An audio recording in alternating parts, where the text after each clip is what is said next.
Bismillahirrahmanirrahim. Alhamdulillahilladzi amarna bitarkil ma'asi. Asyhadu an la ilaha illallah wahdahu la syarika lahul muta'ali. Wa asyhadu anna sayyidana Muhammadan abduhu wa rasuluh sahibul qadril ali. Allahumma salli wa sallim wa barik ala sayyidina maulana Muhammadin al-wafi wa ala alihi wa ashabihi wa dhurriyyatihi wa atba'ihi, amma ba'du. Hadirin hadirat yang dimuliakan oleh Allah Subhanahu wa taala, marilah kita bersyukur kepada Allah Subhanahu wa taala atas segala nikmat yang telah Allah berikan kepada kita. Taufik, hidayah, inayahnya, sehingga kita khususnya sekarang masih dipertemukan kembali di bulan suci Ramadan. Bulan tempat mensucikan diri kita dari kesalahan dan dosa yang pernah kita perbuat di bulan-bulan sebelumnya. Nah, bulan suci Ramadan ini bulan yang penuh dengan keistimewaan, bulan yang penuh dengan kelebihan, bulan yang dimana dilipat gandakannya amal perbuatan kita dan dibuka selebar-lebarnya yang namanya pintu taubat. Dan begitu banyak masih yang lain keistimewaan, kemuliaan yang ada di bulan Ramadan ini. Nah, untuk mendapatkan keistimewaan, kemuliaan yang ada di bulan Ramadan, berhubung kita sekarang sudah masuk di tanggal 1 Ramadan, alhamdulillah sudah mengerjakan kemudian sholat isya secara berjamaah, kemudian sholat tarawih, dan besok insya Allah kita akan melaksanakan ibadah puasa. Nah, untuk kesempurnaan puasa, tentu kita perlu juga mengetahui persiapan, mengetahui tata cara kita berpuasa besok. Nah, yang pertama, untuk mendapatkan kemuliaan kesempurnaan puasa kita, perhatikan niat. Niat ketika berpuasa, tabitun niat lailan. Ini yang pertama. Kita berniat di setiap malam. Yang namanya malam mulai masuk waktu maghrib sampai yang namanya waktu subuh. Boleh berniat di mana-mana. Mau niatnya habis maghrib, mau niatnya habis sholat isya, habis sholat tarawih, di sela-sela sholat tarawih, atau nanti lihat lagi di waktu sahur, boleh. Dan niat ini boleh beberapa kali. Sekali, 2 kali boleh.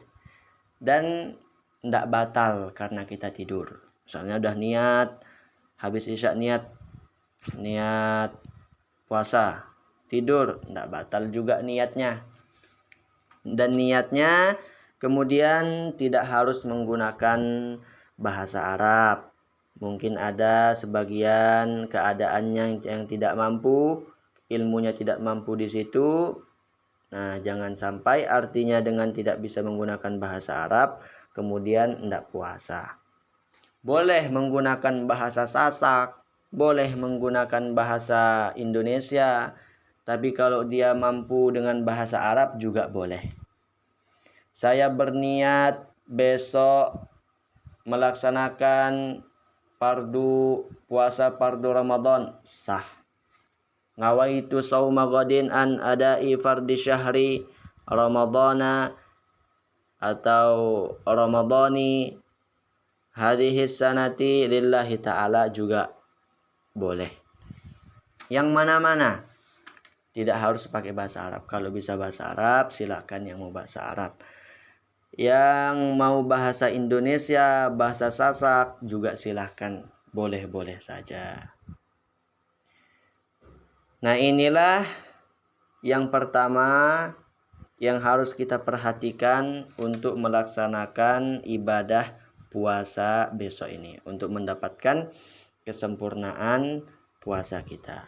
Ada pertanyaan kemudian, gimana kalau misalnya orangnya lupa berniat? Mungkin dia sering lupa, sering kelolosan berniat malam-malam, di malam hari. Atau mungkin mohon maaf sudah tua atau ope. Bagaimana yang seperti itu? Nah, boleh juga kita beborongan niat. Apa maksudnya beborongan niat? Berniat waktu pertama masuk bulan Ramadan, di malam pertama itu niat borongan. Ini bagi orang-orang yang sering kelupaan, atau bisa juga kita praktekkan semuanya untuk menjaga-jaga supaya nanti kalau seandainya lupa berniat di malam kedua, malam ke-12, malam ke-15, nah dengan kita niat borongan di malam pertama ini sudah nggak apa-apa lagi, artinya tetap aja lanjut puasanya kalau memang benar-benar lupa. Niatnya nawaitu sauma Ramadan jami'ahu. Aku berniat puasa Ramadan sebulan penuh. Ini kita berniat sekarang. Di malam pertama bulan Ramadan. Niat sebulan penuh boleh. Ini untuk menjaga-jaga nanti kalau seandainya kelupaan berniat. Nanti kalau sudah berniat begini, kemudian lupa di malam kedua, atau di malam ke-11, malam ke-17, lupa, enggak apa-apa. Tetap lanjut puasanya. Tapi kalau tidak pernah niat seperti ini, kemudian nanti lupa, nah itu nanti diqodho puasanya. Nah ini boleh. Kemudian setelah kita berniat 1 bulan, apakah tidak perlu berniat lagi setiap malam? Tetap berniat setiap malam. Harus berniat setiap malam. Ini untuk menjaga-jaga saja. Tetap harus berniat setiap malam, tapi ini menjaga seandainya nanti dia kelupaan. Nah, maka di malam pertama masuk bulan Ramadan, niatkan 1 bulan aku berniat puasa fardu Ramadan. Nah itu ya.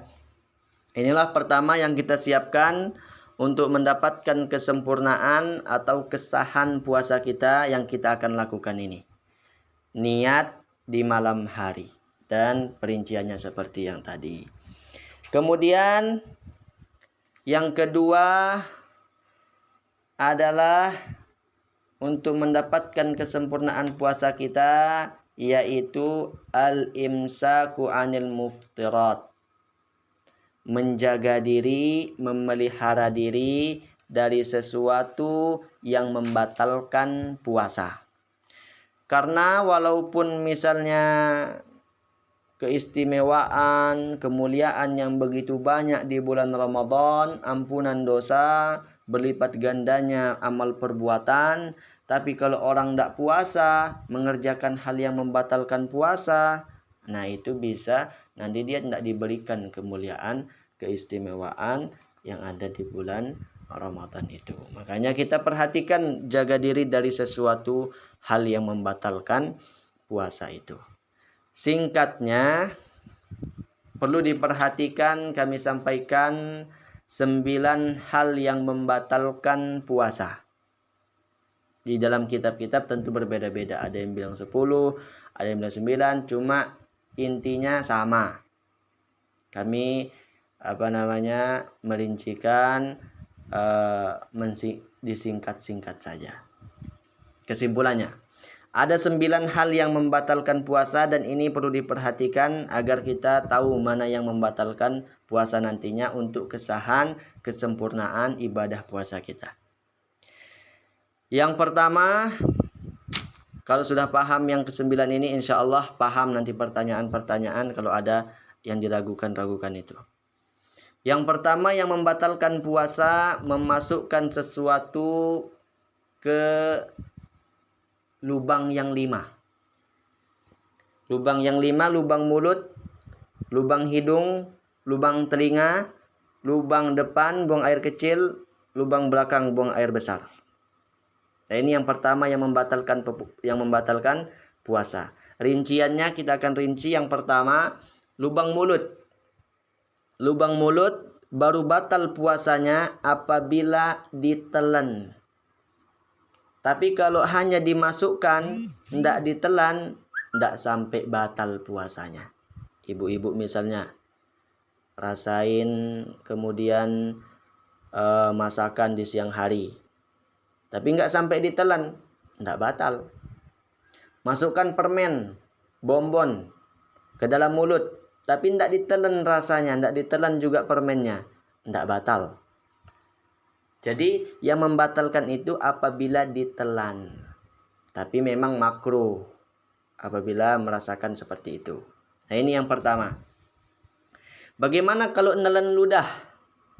Kan katanya tadi yang membatalkan itu apabila ditelan. Kalau nelan ludah gimana? Nelan ludah tidak batal puasa dengan 3 syarat.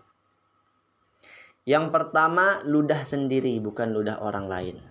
Ya, ludah sendiri tidak apa-apa. Kalau ludah orang lain, nah itu batal.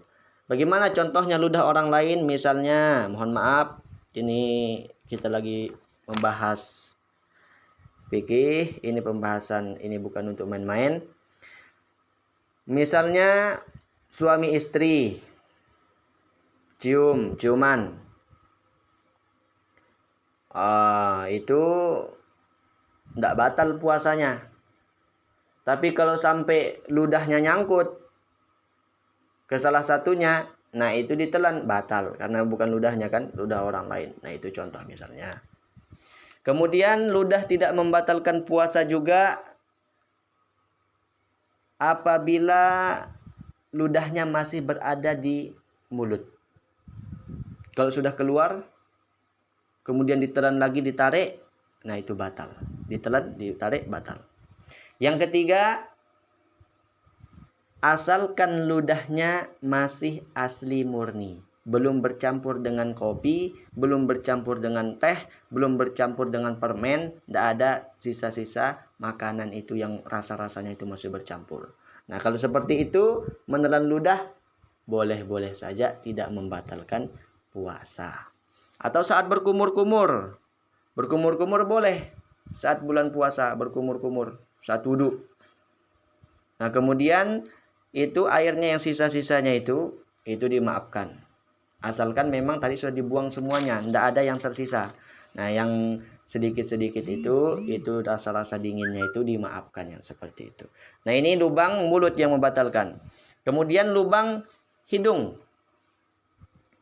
Baru dikatakan batal memasukkan sesuatu ke lubang hidung apabila sampai ke batas yang seandainya memasukkan air ke situ terasa panas. Bagian dalam, bagian atasnya itu. Tapi kalau hanya sekedar di luar, itu tidak sampai membatalkan puasa. Orang ngupil, tidak sampai membatalkan puasa orang ngupil, nggak apa-apa. Tapi kalau sudah sampai ke batas yang dalam itu, nah itu yang membatalkan puasa. Kemudian lubang telinga.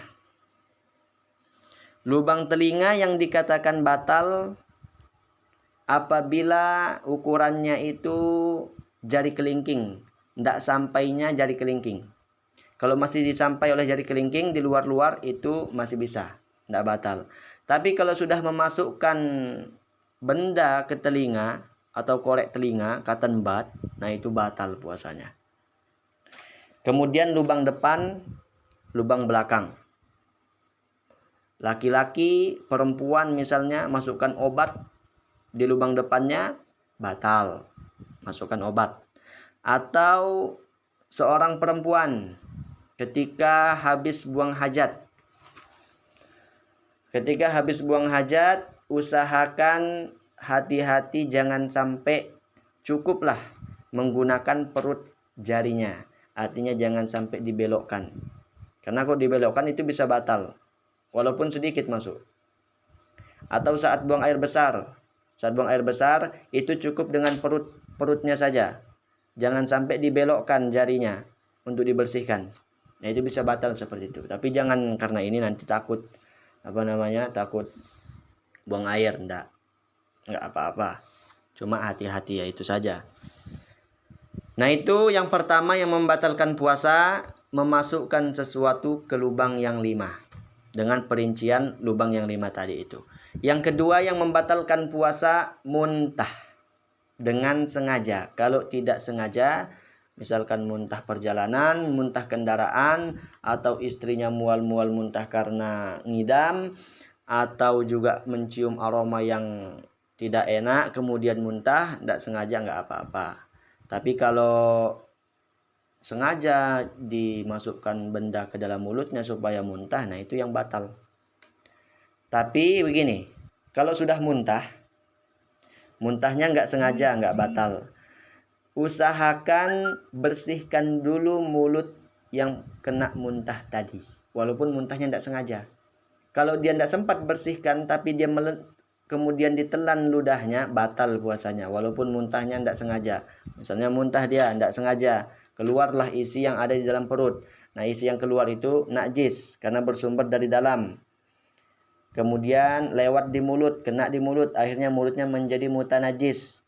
Dia belum bersihkan mulutnya dengan air, hanya diludah-ludahkan walaupun 1000 kali, kemudian ditelan ludahnya yang belum dibersihkan dengan air, belum kumur-kumur, nah itu batal puasanya, seperti itu. Jadi kalau muntah itu dibersihkan dulu pakai air. Kalau muntah baru ditelan ludahnya. Artinya bukan telan ludah kemudian kumur-kumur. Nah, seperti itu. Itu juga batal ya. Nah, itu yang kedua yang membatalkan puasa. Yang ketiga yang membatalkan puasa, yang ketiga dan yang keempat, yang ketiga bersenggama. Bersenggama walaupun tanpa keluar mani. Suami masukkan alatnya walaupun tidak keluar, itu juga batal. Batasan suami bersenggama membatalkan kemudian puasanya itu apabila sekedar kepalanya masuk. Artinya tidak harus semuanya tenggelam masuk. Tapi kalau perempuan, asalkan sedikit saja masuk, itu sudah batal kalau perempuan. Nah, ini perlu diperhatikan. Ini bukan untuk main-main, tapi ini pembahasan fikihnya. Tapi kalau misalnya begini, kalau misalnya seorang suami istri dicium istrinya di siang Ramadan, itu tidak batal puasanya. Atau mohon maaf. Ini pembahasan fikihnya, mohon maaf. Seandainya suami memegang punyanya istri, itu juga tidak batal puasanya. Asalkan dengan catatan jangan sampai dimasukkan. Itu nggak apa-apa. Kemudian yang keempat yang membatalkan puasa, keluar mani dengan sengaja, walaupun bukan dengan cara bersenggama, onani atau lain sebagainya. Tapi kalau enggak sengaja, mimpi kemudian keluar maninya, nah itu enggak batal puasanya, seperti itu. Itu yang keempat. Yang kelima, yang keenam, yang ketujuh mudah dihafal: haid, nifas, dan melahirkan. Perempuan haid di jam 5 sore, tinggal 1 jam atau tinggal 15 menit, nah itu juga batal puasanya. Melahirkan bayi atau bakal bayi yang keguguran, nah itu juga batal puasanya. Kemudian yang kedelapan yang membatalkan puasa, hilang akal. Hilang akal ini ada 3 modelnya. Yang pertama gila. Ngomong tiba-tiba gila, walaupun sebentar gilanya, itu batal puasanya. Ini yang pertama. Yang kedua, hilang akal itu modelnya pingsan. Pingsan bisa membatalkan puasa apabila pingsannya sepanjang hari. Tapi kalau sempat sadar, walaupun sebentar, tidak batal puasanya. Misalnya sebelum sahur dia pingsan, jam 12 siang sadar, kemudian begitu pingsan lagi sampai jam isya, sampai jam 7 misalnya. Nah, itu sah puasanya karena sempat menemukan sadarnya di siang harinya itu. Atau misalnya dari mulai sahur pingsan, jam 5 sore sadar, tinggal 1 jam. Nah, itu berarti nggak apa-apa juga, sah. Intinya apabila pingsannya itu sepanjang hari, pingsan yang membatalkan puasanya. Yang ketiga, hilang akal yang membatalkan puasa, mabuk. Nah, ini yang membatalkan puasa yang ketiga, mabuk. Kemudian yang kesembilan yang membatalkan puasa. Tadi sudah yang ke-8, hilang akal dengan 3 model. Yang ke-9 adalah murtad. Nauzubillah. Orang murtad, dia Islam kemudian murtad, batal puasanya. Nah, ini 9 hal yang membatalkan puasa. Apabila kita pahami yang 9 ini, insya Allah akan terjawab yang lainnya itu. Gimana kalau misalnya obat mata? Obat mata diteteskan, batal enggak puasanya? Ada rasa-rasa pahit di tenggorokan habis obat mata itu. Kembalikan ke yang 9 ini. Yang pertama tadi memasukkan sesuatu ke 5 lubang. Ada disebut mata? Enggak ada disebut mata. Berarti kalau memasukkan obat mata berarti tidak batal puasanya. Begitu aja. Yang 9 ini cukup yang membatalkan puasa itu. Suntik di pahanya, batal puasanya? Tidak batal. Nah, itu. Inilah 9 hal yang membatalkan puasa. Seperti tadi, ini semua adalah demi kesempurnaan kesahan puasa kita yang akan kita lakukan nantinya. Nah, mudah-mudahan dengan begini kita tahu berniat, kemudian hal yang membatalkan puasa kita diterima oleh Allah Subhanahu wa taala. Nah, ini yang dapat kami sampaikan.